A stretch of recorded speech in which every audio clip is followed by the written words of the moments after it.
सुनो, एक कौम थी, वो कहते थे हमसे ताकतवर कोई नहीं। अल्लाह ने सुना और जवाब आया, 7 रातें 8 दिन। ये है कौम आद की कहानी।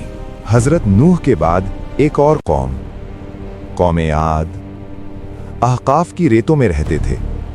उनका शहर इरम ज़ातिल इमाद, यानी वो शहर जो आसमान को छूता था।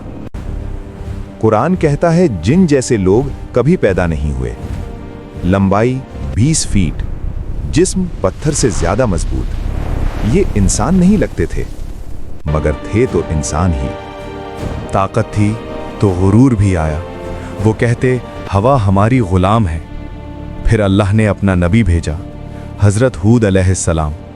उन्होंने कहा सिर्फ अल्लाह की इबादत करो। कौम ने कहा तू पागल है।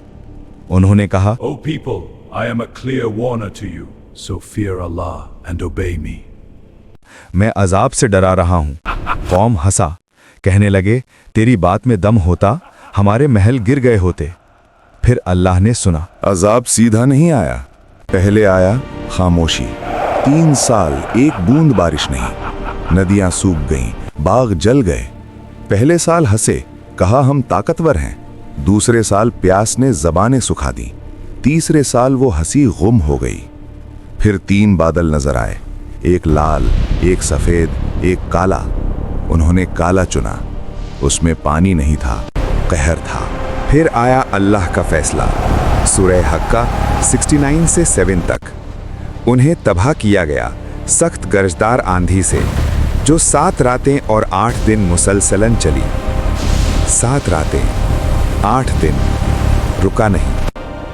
पहला झोंका पत्थर उड़ गए, दूसरा झोंका पेड़ उखड़े, जानवर उड़ गए। उनके महल्लात जो आसमान से बातें करते थे, रेत में दब गए।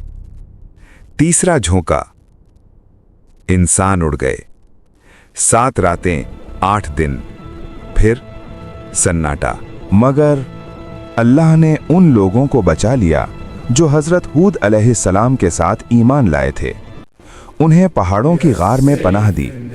बाहर तूफान रौर करता रहा, अंदर सन्नाटा था। अल्लाह की रहमत किसी तूफान से नहीं रुकती। आज भी अहकाफ की रेत के नीचे इरम दबा हुआ है। एक गवाही जो कहती है ताकत से इज्जत नहीं मिलती, सिर्फ अल्लाह की इताअत से मिलती है।